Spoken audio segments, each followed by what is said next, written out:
stuff. Just as John described, actually, what you can do is if someone holds their hand out and swimming, is to connect with this guy. That's the kind of thing that's happening. So what we've done is walking, big steps in it. In terms of moral injury, we've done lots of work to understand how to best prepare, not just in the military, but as we've seen how to protect us in that from journalists. At the moment, the idea around it is actually sometimes just virtual reality to expose people to potentially morally dangerous events and have group-based discussions about how to manage the consequences. But this is very early days. And how are you now, John? Small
call slip of the tongue, a malapropism. We have all been there.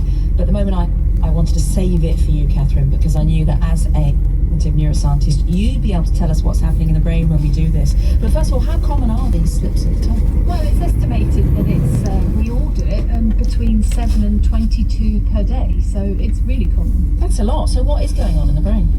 When we're generating speech, we need to use different networks within the brains. Use a network that looks at the meaning of the word, one that is about the way the word looks, and another one that is about the sounds that create the word.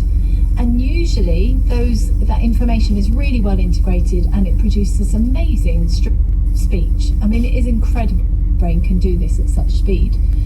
Now and again, those networks kind of get muddled and they do things in slightly the wrong order, give the wrong information, and that leads to word slips. But where would the word sausages come from? Well, if it was to do the sound of the word, then what might happen is that the node for the word in hostages, there's two S's, gets kind of accidentally triggered too early, and that then creates a completely new word. Obviously, he picked it up very quickly and corrected himself as people. It is also possible that word was activated by something in his environment or some thought had recently, and that word accidentally triggered in place of hostages because it sounds. And of course, it's extra embarrassing when it's funny, but in the middle of talking about something serious as well. Yeah, and that's when it becomes particularly difficult for people. And we know that these happen more when people are under pressure, when they're speaking fast, and when it's really important not to say words or to say the right words. And there just is something funny about the word sausages, though, isn't there? There is. There was a great conversation on social media with people like Sophie Scott and other scientists, and I discovered that sausage is the 147th funniest word according to a paper that looked at American humour words. So that now begs the question, what's the funniest word then? If sausages is right down at 147. Number one was booty. Booty? As in buttocks? I don't think that's particularly funny. Buttocks is funny. The Americans obviously. You do, fair enough. Well, I'll leave you all to muse on which words are funniest. Thank you, Professor Catherine Doubleday from the University of Westminster. And do join us next for the final episode in this series. We're hearing from researchers who take adolescence more seriously, and the stories we tell about our own teenagers can shape our lives for decades afterwards. All in the Mind was presented by Claudia Hammond and produced by Alice Wilson Southwell. It was EC Audio Wales production, EC Audio 4, and details of organising, which offer information and support.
GPs are actually qualifying with the knowledge they need to help women to come to that realisation.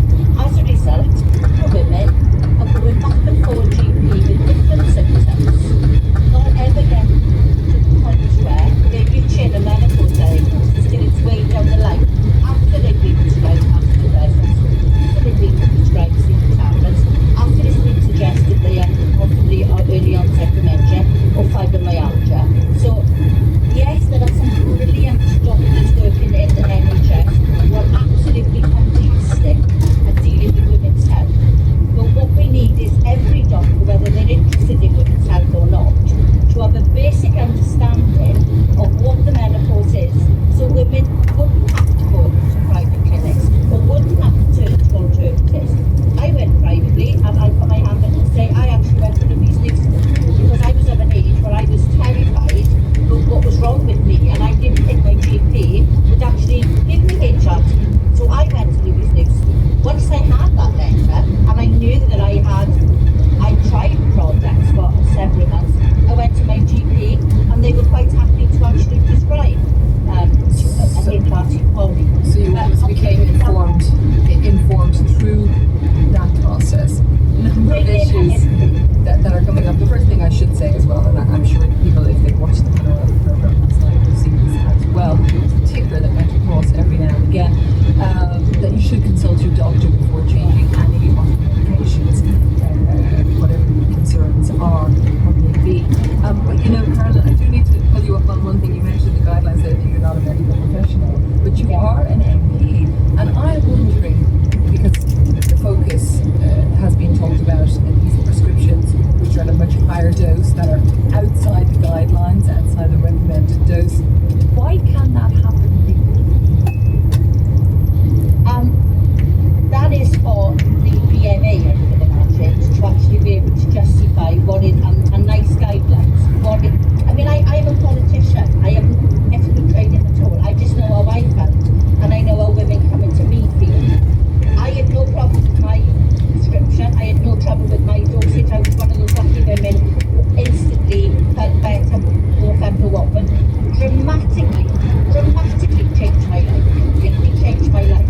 Other women will have not have been successful, whether they privately or with the NHS doctor, will have to play around with medication, with dosage, with product. That is a matter for a professional, medical professional and the patient. It's for them. And I'll come back to Paula on that point, but what also for you related, do you feel there needs to be more regulation in place for private clinics? I think there needs to be better availability in the NHS so women wouldn't need to go private. That's Okay, the problem. back to Paula for a moment. What about that? How can clinics operate in this way, prescribe at higher doses? Something that was mentioned in the documentary would be if men were 75 micrograms to 100 micrograms. Some prescriptions were 300 micrograms, just to give you context for this. How can that happen, Paula? It's not outside of any legal framework. I go back to guidelines. Guidelines are there for patient safety. Now, any one of us may, for a very small number of women, need to prescribe outside of licensed doses, but it's a minimal amount. I think the real worry on the programme last night was that this was common practice, and one thing I'd say about a private clinic is that they're working in relative isolation, and that's not the case in the NHS. I don't think women with a history of cancer should be dealt with in a private clinic, because we need to collaborate with their oncologist, with their cancer surgeon, and the same with women with breast cancer. You know, that ease of access to colleagues is really important for patient safety. I just want to read a statement from Health. It says the UK City Menopause Clinic utilizes a wealth of clinical experience and data, as well as the best available scientific evidence to treat every patient on an individualised basis and provide the best possible menopause care. This is particularly important in an area of health that is chronically underfunded, undervalued, and under-researched. We also have just received a statement from the NHS. Dr. Simran, the NHS's National Clinical Director for Women's Health, said access should be equal for all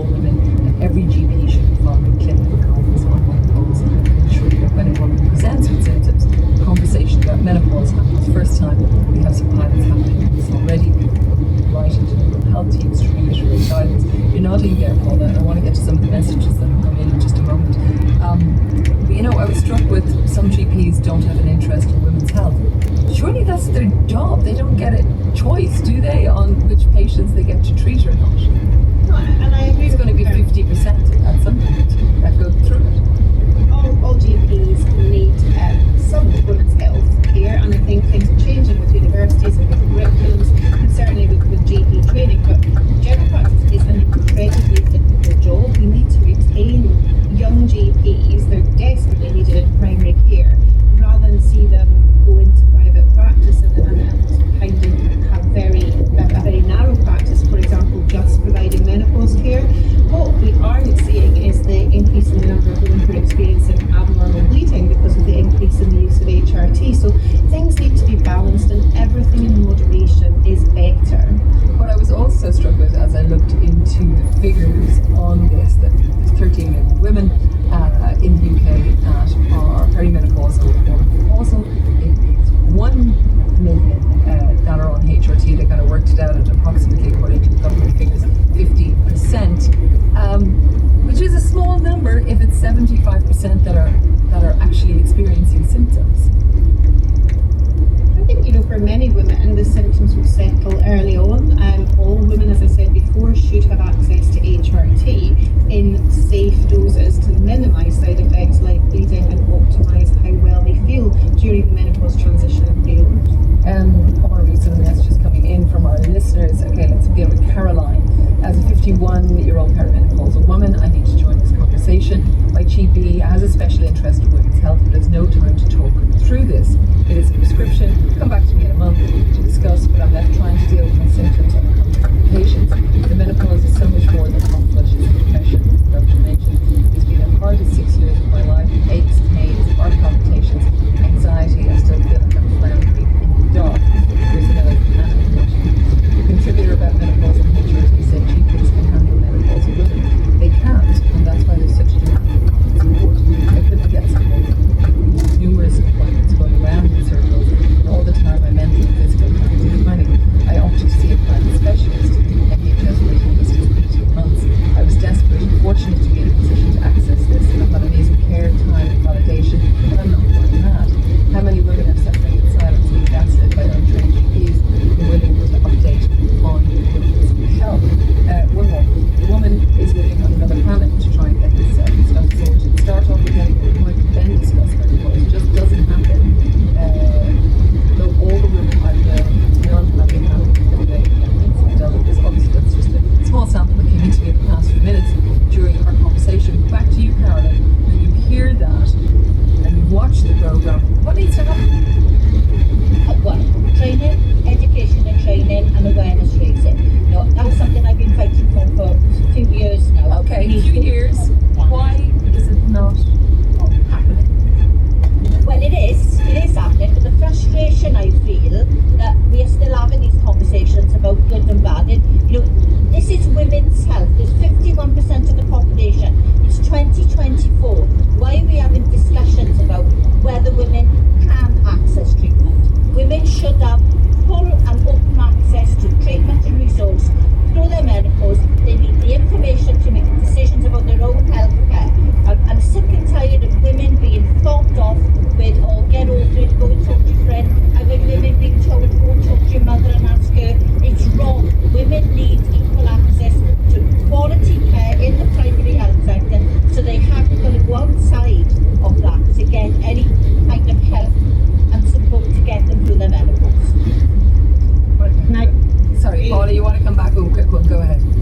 I'm not on another planet. I've been a GP for 20 years, changed specialty, now working in secondary care. I can see it from every side, and we are making a huge amount of progress. This is not something that you can change overnight, and the worry is what we've seen in the programme last night is when things move too quickly. We need to get the infrastructure in place to support GPs and practice nurses in primary care to get this right for women and their families. Interesting, they'll move too quickly. Caroline complaining it's moving too slowly. Moving too quickly, do you think then by extension more clinics popping up? Just explain that before I let you go.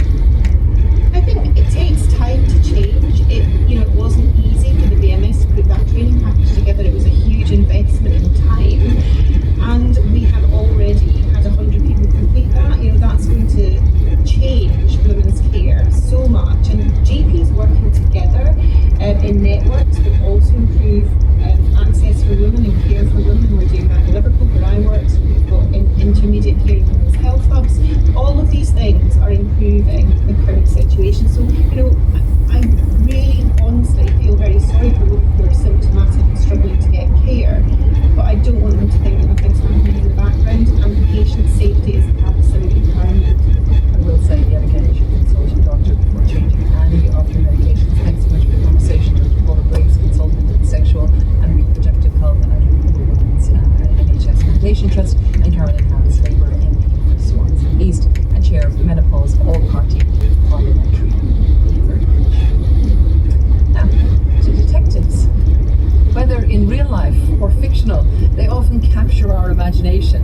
But some of the best known historical figures carrying out detective work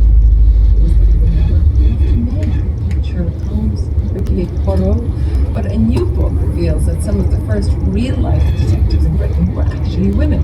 And they were on the scene 40 years before Sherlock was even created in 1887. They are discovered in a new book, The Mysterious Case of the Female Detective, by Sarah Lodge, and she takes a look at the real and the fictional sleuthing characters. Welcome to Woman's Hour. Thank you. So, what made you want to write about these women? I suppose I should ask, also ask, what is a Victorian female detective? Well, what made me want to write about them was really a very specific incident.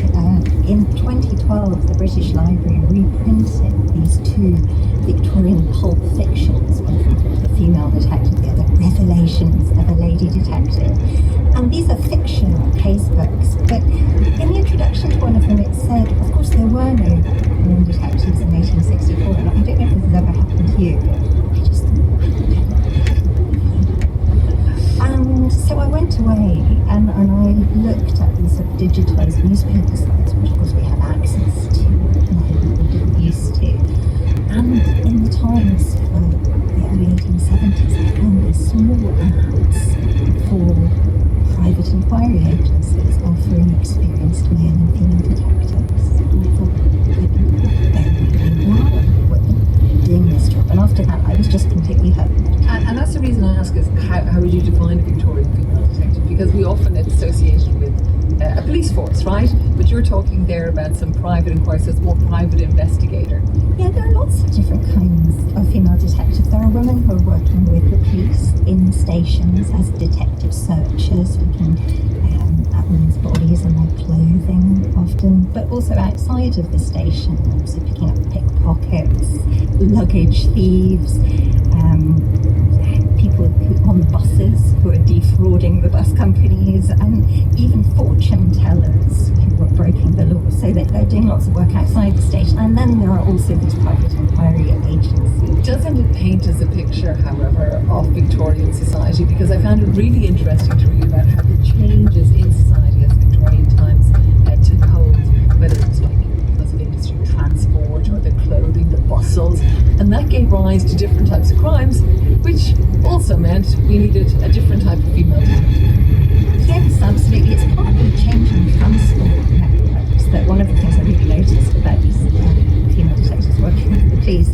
is that it's partly training crime. So whether it's somebody in the first class waiting room who's picking up a suitcase and looking as if it's his own, but it's actually not.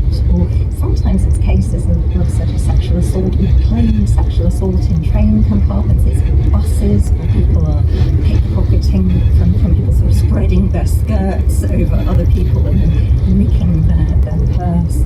There are all sorts of things going on that are creating a situation where crime is rife. And you have these details of these fascinating women that were holding this particular role in society. Do you have a favourite you want to say? I have lots of favourites. I know. But one of them, I think one of the things that really came to me, and I thought this was going to be about gender, and it is, but it's also very much about class. And so a couple of my favourites, one is called Hannah Loversey. She's working with Brown in the police force. She's actually living in Wall Street, right next to the station, for at least 36 years. Now, everybody told us that women's work with the police in the 19th century was absolutely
were removed. Exactly so. And one of the points I make in the book is that actually the business, the real business of detection is collaborative.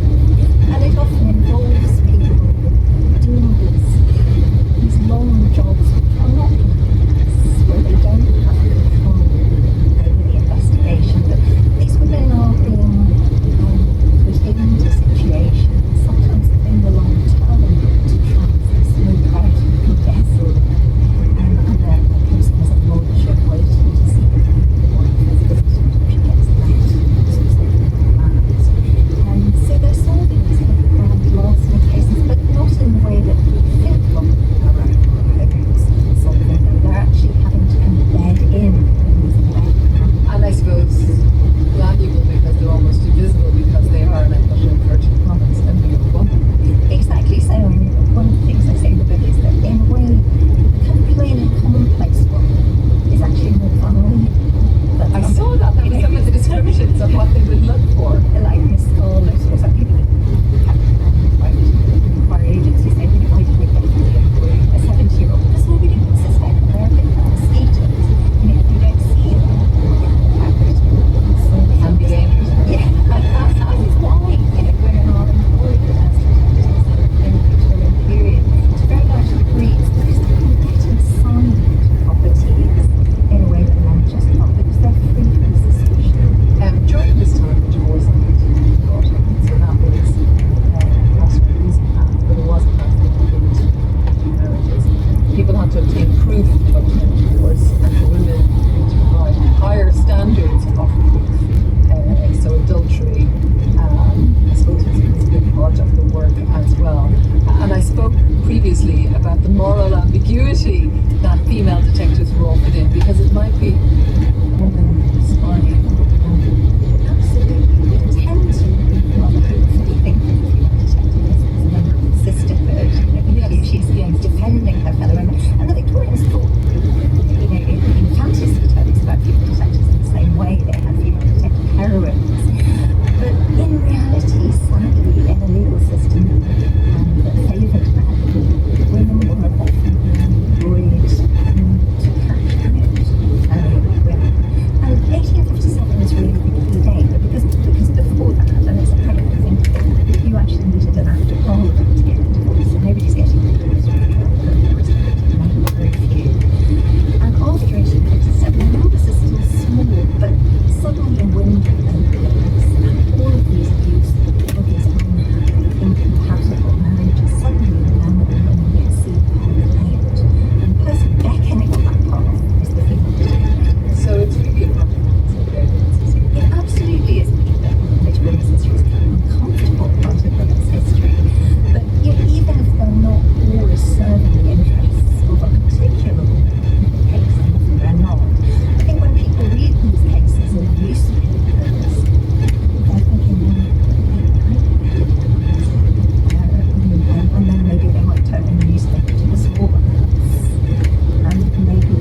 women's unique stories and the personal connection they have with their hair.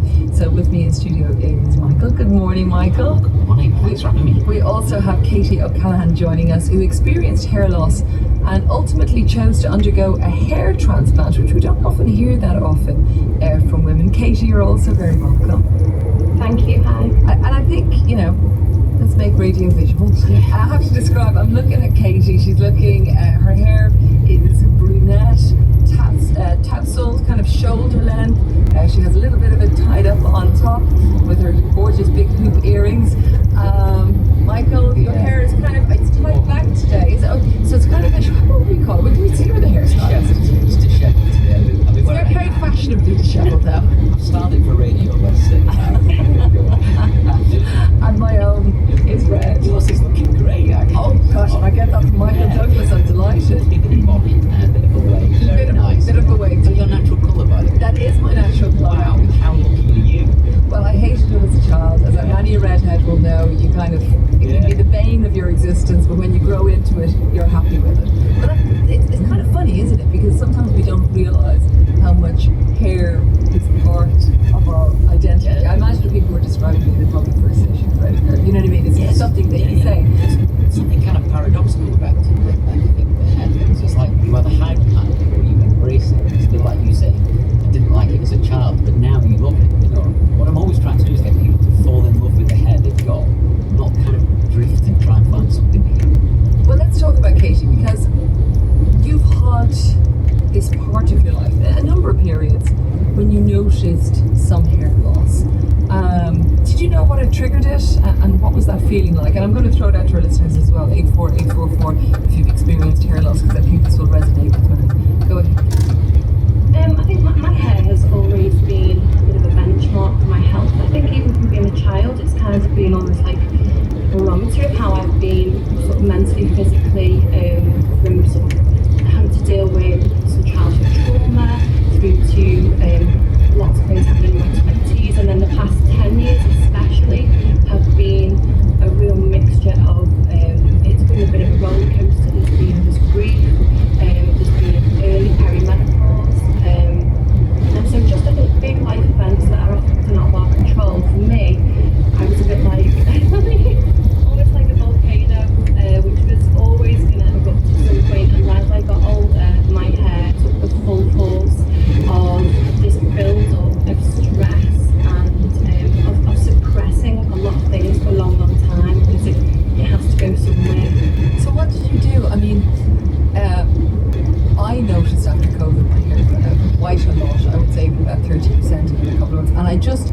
every time I pulled the hairbrush through my hair, and it just kept coming out, or in the shower, it was just mounds of it. It alarmed me, but yours was to a more extreme degree. So I'm just wondering how you felt about it, how you managed it. Well, I felt terrified, I'll be honest. It happens in different stages of my life. A big lot of hair loss happened after I'd had my daughter, about 9 years ago now, and I put that down to, lots of people have postpartum hair loss, but mine just seemed to be extreme. And then I was a single parent as well on top of it, so I thought, okay, it's just a lot's happening in my life, and I kind of batted it off and hoped that things would get better. And then more hair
actually a symptom called hair awareness, where you become so paranoid about the hair in the shower, and you start looking at the receding hairline, and then you become so obsessed with it you can't get out of the repeating pattern of worrying about it. So that is a thing. So first of all, they need to establish when I'm speaking to somebody whether they're just suffering with paranoia around Yes. it, whether it's a real problem. But yeah, I mean, it's massive, and there doesn't seem to be any good solutions. When I met Katie, and I could see we were in Cyprus, and she had this headscarf on, and I can spot it a mile away with you, and someone's slightly hiding something with their hair, because that's what I do. I thought, I'm going to ask her about this, you know, and I had a hair transplant. I was like, tell me everything, you know, and it was such a great moment to get. I could see her like wanting to get this stuff out, you know, all these feelings out, and I was just ready to receive all the information. When I saw the extent of the hair transplant, what it meant, I was like, oh, is there any way we can tell this story? Because my 200 or 300 people who message me every week about this would value all this information so much, and that's really where Hair Stories came about. And hair transplant is, of course, might be a step too far for some. It has worked for you, and I'm delighted for you for that. But do you, Michael, is there anything that you advise for people whose hair is thinning, like as a hairstylist? Yes. If I were mine was being taught it, I just chopped it. Yeah, okay, yes, it's a good idea. I mean, what a hairdresser does, what I do, is deal with the hair that's there. Yeah. When you're losing it, going to a hairdresser advice is not actually that helpful, because if it's not there, there's not a lot they can do with it. What we can do is disguise it, mask it, and there's little tricks like putting and parting it on a diagonal, which separates the hair more evenly on either side of the head. There's ways of making it look a bit tricky. That's not really interesting. The best thing to do is go and see a trichologist, which is a kind of doctor of hair and scalp, and they will try their very best to determine why you're suffering with the hair loss, and we can get to the underlying problem there. That's when you can start to do something about it, and that's what Katie did eventually, is go and see a trichologist. They can tell you which is the best thing is a hair transplant. Yes, indeed. The scientists would think go and see somebody who is scientific in that particular way. But it is so interesting when so many people come to you and that was part of the issues that they were experiencing. Do you feel it's different, Michael, the way men and women approach hair loss? I was thinking about this morning, and I was wondering, is it different now generationally? Because I actually don't think it's that different. You know, I mean, I see lots of men, especially young men, but this is what I'm thinking, generationally, maybe it's different now. petrified. I mean, I know you lad is at 18. He is definitely going to be bald by the time he's 25. The hair transplant wouldn't help him either, because by the transplanting the hair, you're losing more than you're transplanting, and then you're essentially taking it from the back to the front, but you're losing it at the back, you know, so you're playing this game. So actually a lot of it is trying to get people to come to terms with the fact that this is happening to them. There's a great conversation I had with lots of men that are bald. He said, the day I decided it was gone, To shave. I was set free. I have never thought about my hair ever since that day. It's unbelievable that I put myself through a 10-year process and let it go. Perhaps easier for men to shave their heads than women. Totally. Women is completely different again. Yeah. Back to Katie, how hair transplant, difficult decision, easy decision? It took me about at least 2 years to come to that decision. Lots of trips to doctors, lots of doing research myself, going to different hair specialists, thinking of deliberately straight away, get it shaved off, just brace it, and I couldn't bring myself to do it. So the response, I was very fortunate that I found an incredible doctor in Liverpool and very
some listening may not be able to afford a hair transplant or want to go to that step, but it's interesting to hear you say you may have to embrace it in the future. It won't be the last one we have here on Hair or Woman's Hour.